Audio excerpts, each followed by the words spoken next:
Hi there. In this Microsoft Word video, we're going to take a look at tables. And there's a lot of little details to look at when working with tables. So this will be quite a lengthy video. So let's get started. I'm going to quickly open up Microsoft Word. Again, I have a shortcut on my taskbar. Resize my window to fit the video. Resize the Microsoft Word window, that is. I'm going to start with a brand new document. To insert a table, we choose Insert Table. And we have a couple of options there. The simplest way from scratch is to just drag on how many rows and how many columns you want. I'm going to start with 4 columns by 4 rows, and I'll show you how to add more columns as well as more rows. So I just drag my mouse. I'm not mousing down or anything. I'm just mousing over those 4 columns and 4 rows. And it gives you a little preview on your actual document what that's going to look like. Notice I have my show hides on, so notice that there's a paragraph mark, at least one paragraph mark. So this kind of you can think of as one big character, much like a word. Now I'm going to quickly add some content. So I want to say Rainbow Computer Sales. So we'll use this table to track all of our sales.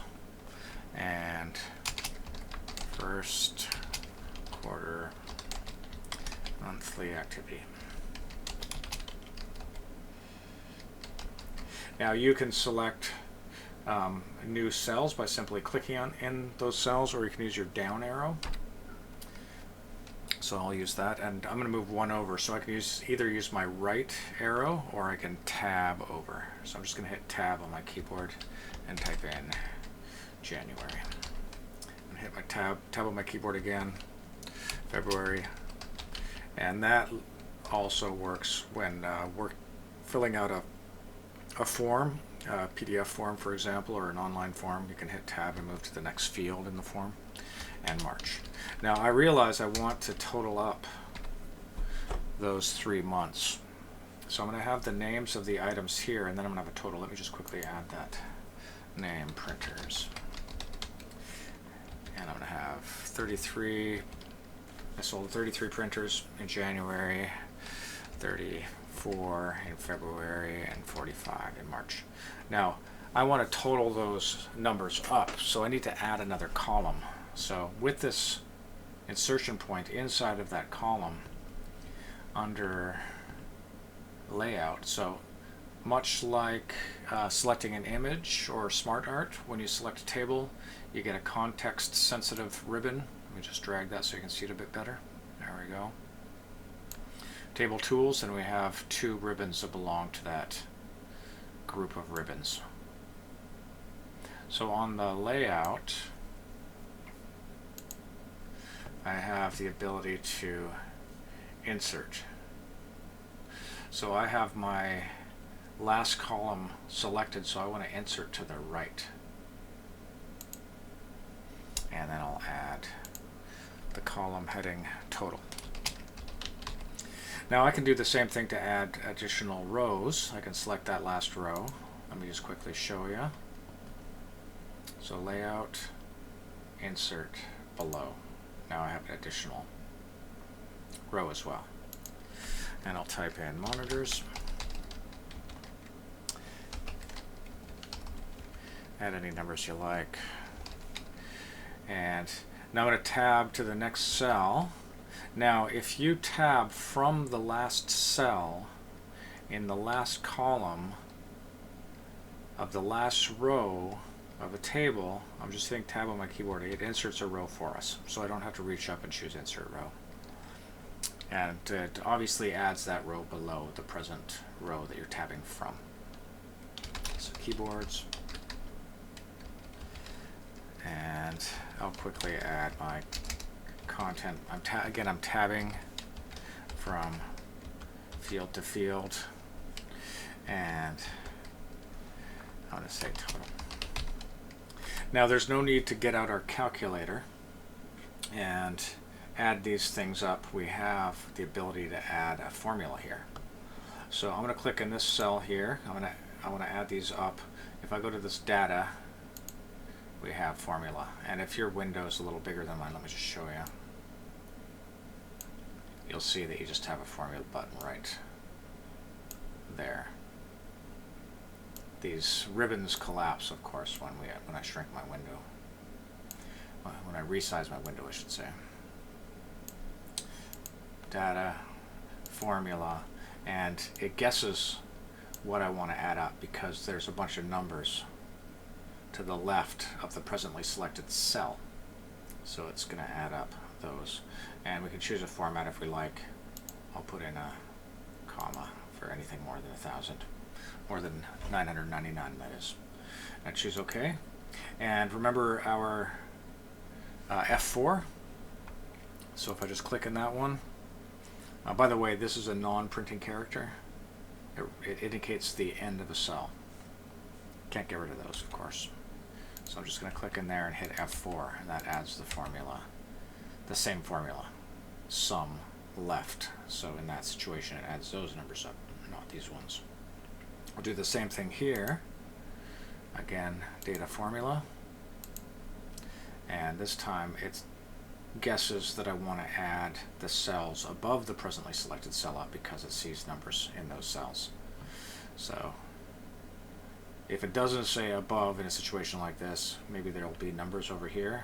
Make sure you change the word to say above. You can use lowercase if you like. And I choose OK, and I click here and I hit F4 on my keyboard. So that's adding our content. Now I want this to act as a title. So I want to merge these cells into one big cell. So if I select those cells that I want to make into one big cell and choose merge. Now we have some alignment buttons here. You can use the alignment back on the home ribbon just like we did with paragraphs, but they also give us vertical alignment here. I'm just going to go with, I like middle or align center. So that aligns it to the middle horizontally and middle vertically. And I'll do the same thing here. Select all the cells that I want to make into one big cell. I choose merge cells and align center. I'm going to do the same thing with these, the column headings. I'll make those centered. And I'm going to make these ones, the names of the items, italics. So I'll go back home and choose italic. That's a common format. Generally, column headings, you'll frequently see those bolded as well. I'm going to make this a heading 1. And I'll make this one a heading 2.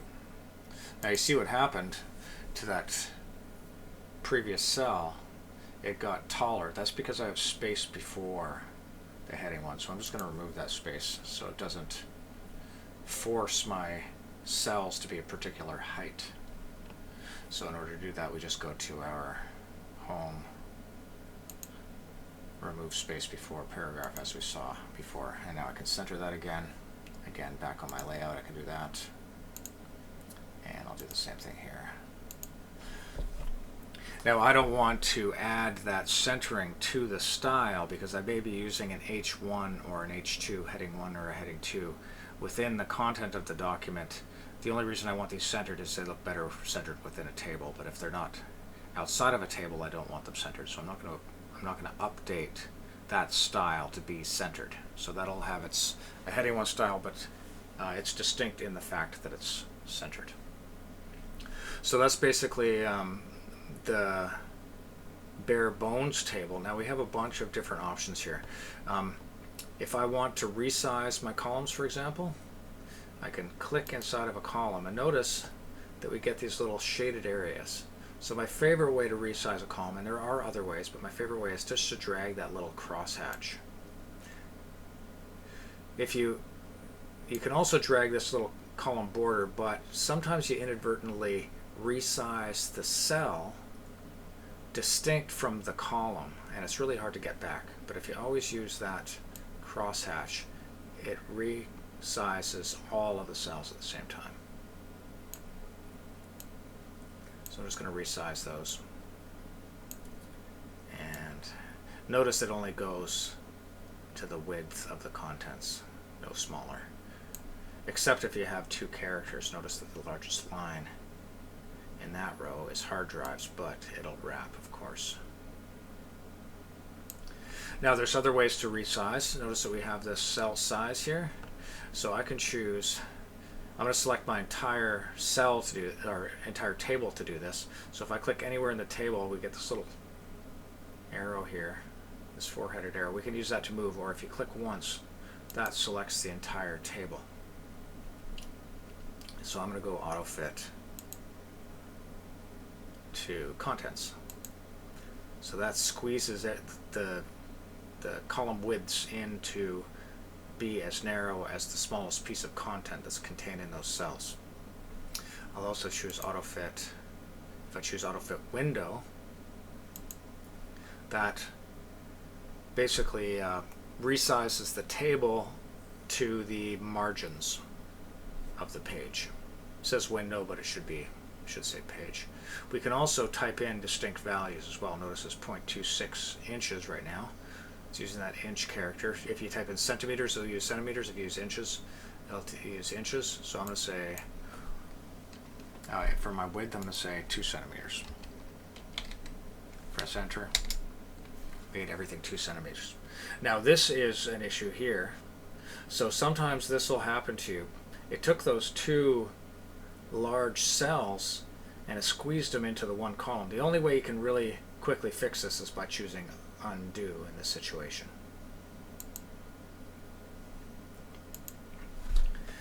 Let me just quickly show you a couple of other formats, and then I'll show you some kind of utility things we can do with columns. So we also have the ability to shade the column cells or rows, or the table cells or rows or columns. We also have the ability to pick distinct borders for those cells. So under design, we have all of that. So I'm going to select my first row. So I'm going to use my selection area. That selects the entire row, just like with text. And I'll choose a pale blue. Now, if you're anything like me, when you go to shade this next row, you might forget what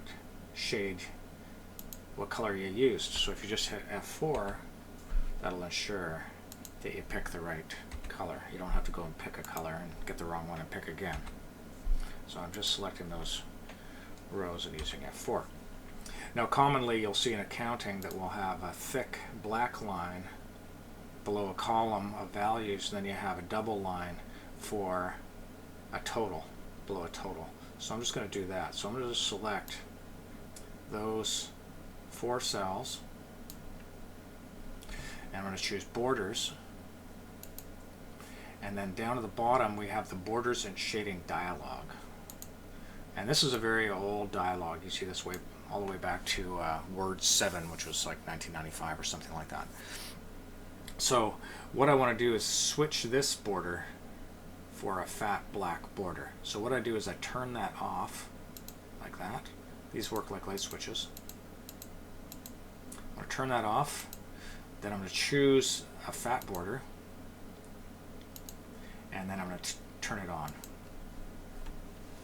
So you have to turn it off first, choose, and then turn on. If you choose first, it'll put fat black borders on all your borders, between the cells, above the cells, and to each side of each cell.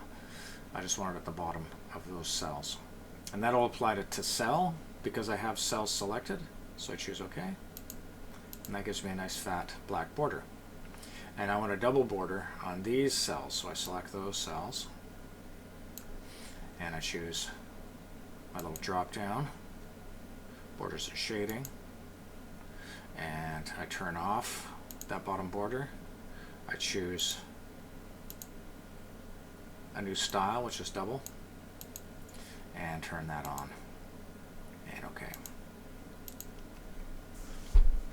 So that's how borders and shading works. They work in the same way in Excel as well, by the way. Now, We also have the ability of auto-formatting this. So I'm going to click anywhere in the table and then click on that little box there that selects the entire table. I'm going to choose Design, and we have all of these very attractive formats available for us. By the way, avoid these ones unless you're only planning on sharing this table using something like PowerPoint or PDF. If you're planning on printing this out, you want to save yourself ink, so use all of the ones aside from those. These ones might be a little ink intensive as well. Ink can be quite expensive. So I'm going to use this one here. So notice it picked up some text format as well. It removed my italics. It put some italics where they weren't and made these italics. Made those, I believe it made those bold. If they weren't already bold, it would have made them bold.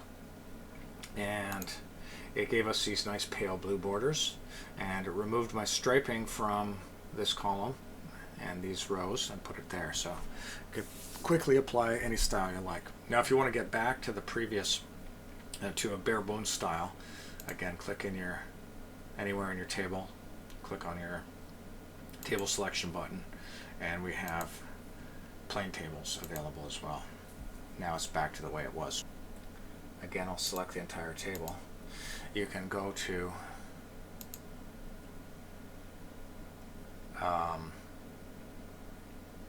no border. And notice that it gives you little dotted lines. Those are indicating the cells, so that you can see that you're still inside of a table. But you can also even hide those grid lines if you like. So that's under Layout. And if you uncheck View Grid Lines. So you see it looks much like a tabbed layout. However, with tables, we can't get those dot leaders. So if we want dot leaders, we have to convert this to text and then align this stuff with tabs and then add our dot leaders. So let me just quickly show you how we convert stuff to text. Now this has that use that I just mentioned, again, if we want dot leaders, but also I've found, I've opened documents, or I've been hired to work on people's documents. They have a bunch of tables, but they very obviously did not know how to control the various aspects of the table. So the tables were a mess. So in order to remove all of the mistakes I made, I just convert the tables to text and then convert the text back to a table. So let me just show you that. So I'm going to do this so we can get dot leaders, and then I'm going to convert it back to a table. So again, I select anywhere inside of the table. I click on my little square here. I go to Layout, and then under Data, Convert to Text. It's probably off your screen a bit. Let me just drag that in. Data, Convert to Text. And I always choose tabs in this situation. So it should add tabs between all of these values, and I choose OK. So you could call it a tab separated value layout. Now, notice that it even put in the tab stops for us. And these ones have left tabs as well. So if you want those centered, you might want to put center tabs in instead. So you can do that by selecting that row and then choosing Paragraph, Tabs, Center, Set, Center, Set, Center, Set, Center, Set. Okay. Now we can center those over the values. Now the reason we did that is we wanted some dot leaders in there. Again, you can't have dot leaders. You don't get dot leaders in tables. You can add a bunch of periods, but that's incorrect. You don't want to do stuff like that. So if I wanted a dot leader between printers and 33, actually I would just add a dot leader throughout this thing. I could select printers. I'll just select all of this text actually, including the totals, and I'll choose tabs and set, set, set, and set, and OK. So if you require dot leaders, you do have to convert your table to text. You could add dotted lines for borders, but you won't get the same appearance. It doesn't look quite as nice. It doesn't give you that index or telephone book, for those of you who have seen a telephone book. I'll just say directory. It doesn't give you that directory appearance. Now, if you want to convert this back to a table, you can select the entire thing and choose Insert, Table, and Convert Text to Table. And I'm going to use tabs to separate my text. I always use tabs for something like this. And notice I picked up the right number of columns, and I'll choose OK. Now I have my table back. I can quickly merge those rows, merge those cells, I should say.